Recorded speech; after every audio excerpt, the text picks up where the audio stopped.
12월 19일 화요일 새벽 예배를 하나님께 올려드리겠습니다. 오늘 본문은 욥기 41장 1절에서 34절 말씀인데요. 제가 1절에서 3절, 33절에서 34절까지만 읽어드리겠습니다.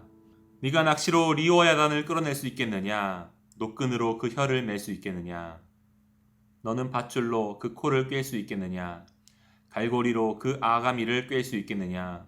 그것이 어찌 네게 계속하며 간청하겠느냐? 부드럽게 네게 말하겠느냐?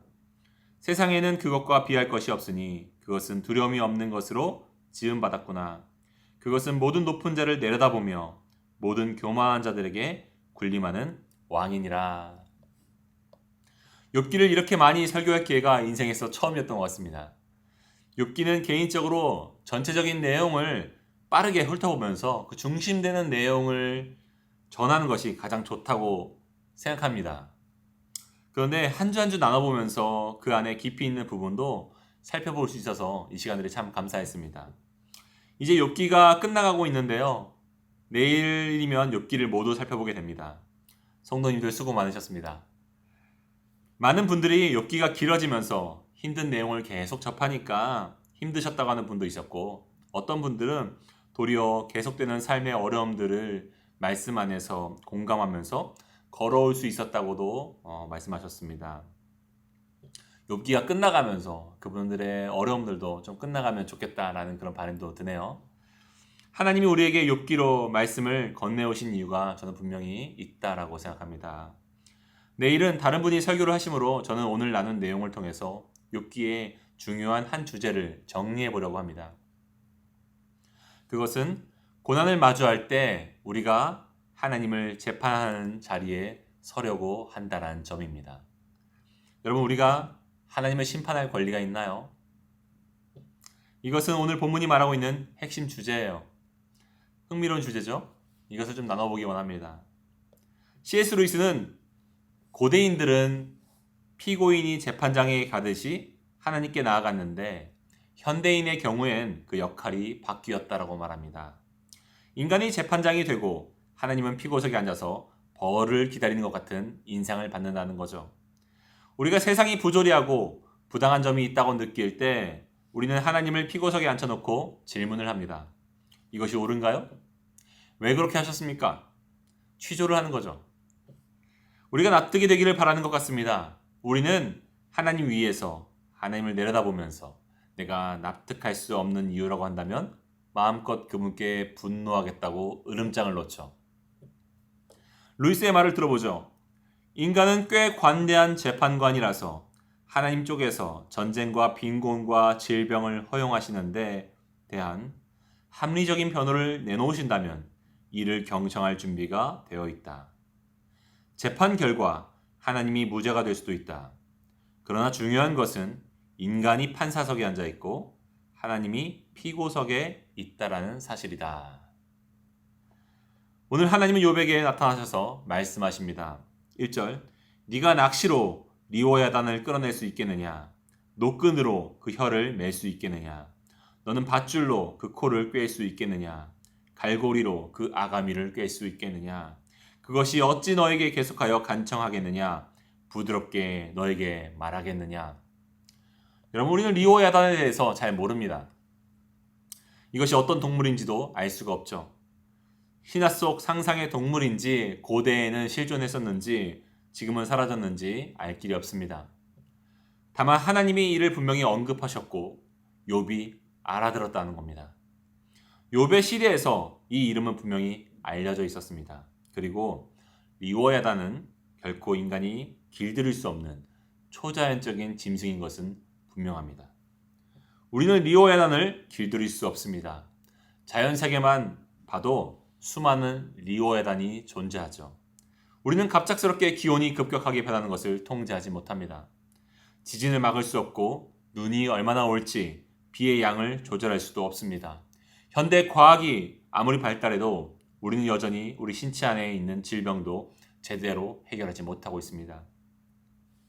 우리는 각자의 생명이 얼마나 될지, 언제 어떤 병에 걸릴지, 태어날 때부터 그의 인생이 어떻게 펼쳐질지 도무지 알지 못합니다. 우리는 리오야단의 코를 꿰 수 없습니다. 이것이 우리가 어떤 존재인지를 분명히 말하죠. 우리는 하나님이 아니에요. 우리는 한낱 피조물에 불과합니다. 피조 세계조차 우리는 판단하지도 다스리지도 못하는 연약한 피조물입니다. 우리는 이 사실을 종종 잊죠. 남들보다 좋은 차를 타기 시작했을 때, 미용실에 가서 머리를 멋지게 한껏 꾸미고 폼이 나는 옷을 입고 처음 친구들을 만나러 갈 때 우리는 그 사실을 잊습니다. 취직이 잘 되고 남편이 승진했을 때 우리는 잊죠. 우리는 자신이 벌거벗으면 먼지에 불과하다는 사실을 잊습니다.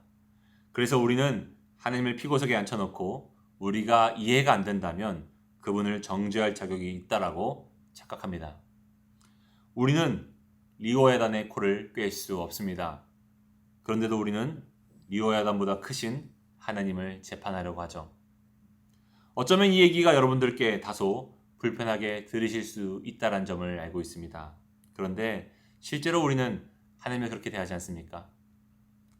내 이성에 이해가 될 때만 그분을 하나님으로 인정하고 싶은 마음 말입니다. 그런데 우리가 이해를 못하는 분이라면 그분은 하나님이 되실 자격이 없는 걸까요? 그분이 우리의 존경과 경외의 대상이 되실 이유가 없습니까? 갓 태어난 아이는 어머니를 향해서 온갖 경외심으로 그분을 자기 세상에서 절대적인 존재로 인정합니다. 아버지는 우주와 같은 크기로 느끼죠. 그 아이가 부모를 온전하게 이해하기 때문일까요? 아닐 겁니다. 오히려 이해하지 못해서 훨씬 더 경외심으로 갖게 되는 거죠. 마찬가지로 하나님을 이해할 수 있기 때문에 경외심을 갖기보단 우리가 이해할 수 없어서 경외심을 가질 수 있는 확률이 훨씬 더 높습니다. 우리가 하나님을 피고석에 앉혀놓으려고 한다면 그것은 우리가 하나님이 얼마나 크신 분인지를 사실은 모르기 때문입니다. 욥이 실수했던 부분이 바로 그 부분이죠.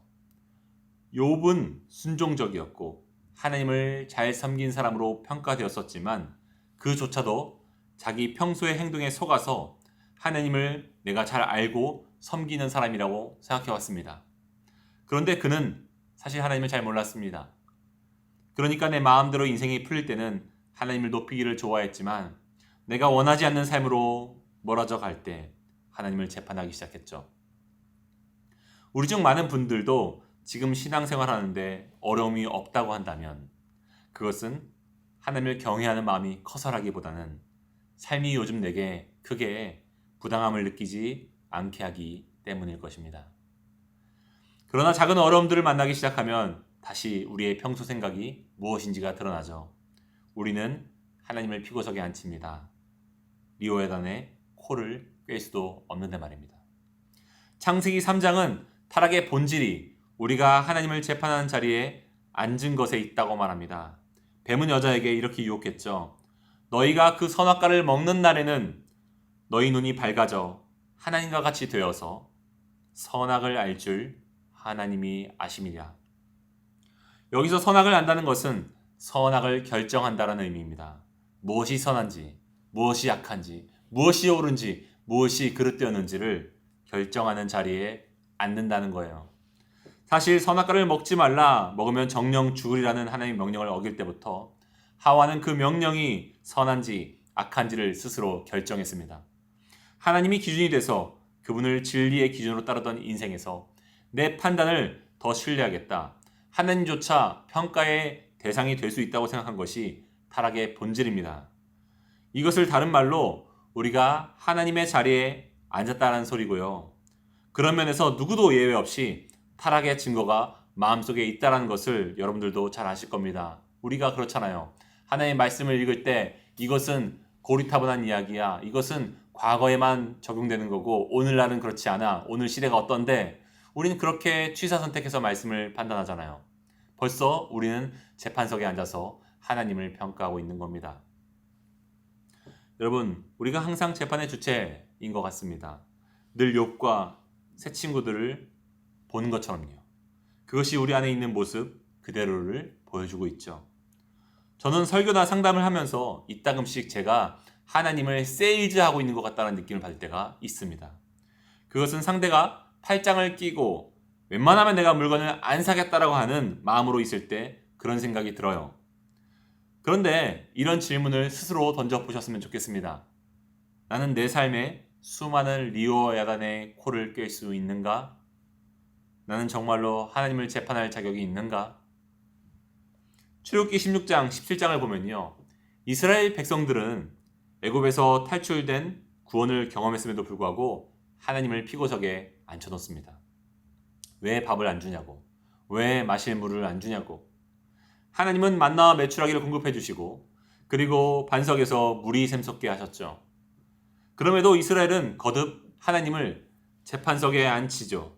누가 누구를 구원했는지 모르겠습니다. 신앙에 있어서 이처럼 갑을관계가 바뀌어 있는 경우가 너무나도 많은 것 같습니다. 흥미로운 것은 하나님이 출애굽기 17장 5절에서 하신 말씀입니다. 그분은 모세에게 말씀하십니다. 너는 백성 앞에 나와서 장로들을 데리고 지팡이를 들고 서라. 저는 처음에 지팡이를 들고 그 장로들을 때리려고 하시려나 그렇게 생각했었습니다. 근데 모세가 이제 회중들이 보는 가운데 장로들을 데리고 그 반석 앞에 서죠. 그때 하나님이 반석과 모세 사이에 서십니다. 출애굽기 17장 6절을 보셔. 한번 직접 찾아보셔도 좋습니다.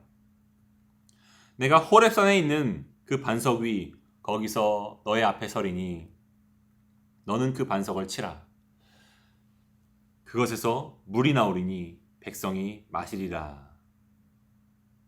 내가 호렙산에 있는 그 반석 위 거기서 너의 앞에서 서리니 너는 그 반석을 치라. 여러분 무슨 상황인지 아시겠습니까?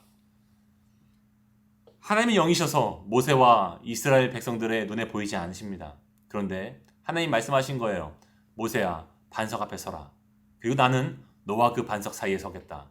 너는 나를 쳐라.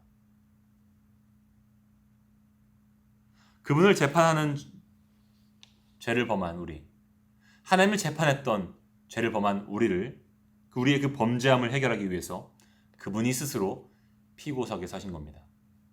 그리고 우리에게 가해져야 될 형벌을 자신이 스스로 받으심으로써 물을 쏟으셨습니다. 사랑하는 여러분, 우리는 이것이 어떤 사건과 연관되어 있는지를 사실 알 수 있습니다. 그것은 예수님과 관련되어 있죠. 여러분, 예수님은 실로 우리를 대신해서 하나님과 반석 사이에 서셨습니다. 그분이 우리를 대신해서 하나님의 형벌을 몸소 받으심으로 그분은 물과 피를 쏟으셨죠. 그러므로 우리는 영원한 죽음에서 생명으로 옮겨졌습니다. 너는 그 반석을 치라. 그것에서 물이 나오리니 백성이 마시리라. 이스라엘 백성들은 반석을 때리니 마실 수 있는 물이 나왔고 그것을 먹으면서도 영문도 몰랐을 겁니다. 우리는 예수를 믿은 다음에 우리 삶 속에 경험하는 그 때에 맞는 공급들의 이유를 모르면서 살아갑니다. 어떻게 우리가 먹고 마시며 우리가 자고 누우며 우리가 살고 있는지, 우리가 옷을 어떻게 입고 있고 우리가 어떻게 그것이 때에 따라 공급되고 있는지 우리는 모르죠. 내 힘으로 그것을 얻었다고 착각합니다. 그러면서도 우리는 부족한 것을 늘 말해요. 근데 성경이 말하는 진리는요, 우리가 먹고 마시고 공급을 받으면서 살아가고 있는 모든 것이 예수님이 우리를 대신해서 벗으셨고 굶주리셨고 목마르셨기 때문이라고 분명히 말합니다. 고린도후서 8장 9절, 우리 주 예수 그리스도의 은혜를 너희가 알거니와 부유하신 이로써 너희를 위해서 가난하게 되심은 그의 가난하심으로 말미암아 너희를 부유하게 하려 하심이라. 결론을 맺기 원합니다. 우리는 리오와 야단의 코를 꿰 수도 없으면서 하나님을 재판하는 모순된 삶을 살아갑니다. 직장에서 상사에게, 부모로서 자녀에게도 쩔쩔매면서도 우리는 하나님을 참 쉽게 대할 때가 많습니다. 초대 교부 안셀름은 나는 이해하기 때문에 하나님을 믿는 것이 아니라 나는 하나님을 믿기 때문에 하나님과 온갖 이 세상을 이해할 수 있게 되었다라고 말합니다. 우리 삶 속에 이해가 되어야만 하나님을 믿겠다는 그런 영적인 교만함에서 내려와서 그분의 창조주 되심을, 그분의 구원자 되심을, 내 모든 삶의 문제에 코를 꿰 수 있는 분임을 인정하고 그분 앞에 엎드리는 것이 현명한 길일 것입니다. 이것이 우리가 욥기를 통해서 회복해야 될 마음이라고 생각합니다. 우리가 재판석에서 내려다봤던 것보다 하나님은 훨씬 더 크고 강한 기준으로 우리를 내려다보시면서 속속들이 심판하셔야 되는 것을 꼭 기억하십시오. 그분의 심판 앞에 우리가 뼈가루도 남을 수 없다는 것을 우리 모두 인정했으면 좋겠습니다. 그러나 그분이 우리를 대신해서 스스로 피고석에 앉으셨고, 그러므로 심판의 칼날은 우리에게서 하나님에게로 옮겨졌다는 것을, 아들됨의 삶은 그분에게서 우리에게로 옮겨졌다는 것을, 그 은혜를 우리 잊지 않았으면 좋겠습니다. 우리 주 예수 그리스도의 은혜를 너희가 알기를 원하거니와 부유하신 이로써 너희를 위하여 가난하게 되심은 그의 가난해지심으로 말미암아 너희를 오늘 부유하게 하려 하심이라. 지금까지 우리가 누려왔던 모든 것들이 그분의 덕이란 것을 우리 기억했으면 좋겠습니다. 그것을 기억하신다면 하나님을 재판하던 자리에서 내려와서 그분을 내 삶의 재판관과 구원자로 동시에 바라보는 그 경외심이 회복될 줄 믿습니다. 기도하시겠습니다. 하나님, 우리는 이해를 구합니다. 그러나 성경은 믿음을 요청합니다. 우리가 이해하지 못하는 것은 하나님이 정말로 우리에게 신실하신 분이란 것을 우리가 믿지 못하기 때문일 것입니다. 다시금 십자가로 돌아가게 하여 주옵소서. 오래전 한 찬송가는 고백합니다. 주 달려 죽은 십자가 우리가 생각할 때에 세상에 속한 욕심을 헛된 줄 알고 버리네. 십자가 안에서 비로소 우리는 하나님을 이해합니다. 십자가 안에서 우리는 우리가 어떤 사랑을 받은 피조물인지를 발견합니다. 재판관의 자리에 올라서고 싶은 감정이 들 때마다 스스로 십자가로 올라가신 그리스도를 바라보게 하여 주옵소서. 우리를 죽기까지 사랑하신 예수님의 이름으로 기도합니다. 아멘. 오늘 이 시간 우리 두 가지를 놓고 기도했으면 좋겠는데요. 먼저는 재판석에 섰던 우리들의 모습을 회개했으면 좋겠습니다. 그런 교만함 때문에 우리가 심판을 받아야 되지만 예수님이 형벌을 몸소 받으셨습니다. 우리를 지키시기 위해서요. 그 사랑을 입었음에도 그분이 주신 것이 부족하다고 느끼고 원망했던 모습을 회개했으면 좋겠습니다. 또한 두 번째로는요. 우리가 인생의 리오야단의 코를 꿰 수 없다는 것을 인정했으면 좋겠습니다. 모든 문제의 코를 꿰 수 있는 분은 하나님이세요. 하나님께 엎드리되 나보다 나의 문제를 더 잘 해결할 수 있는 분임을 신뢰하는 우리 되기 원한다고 함께 기도했으면 좋겠습니다. 기도하시겠습니다.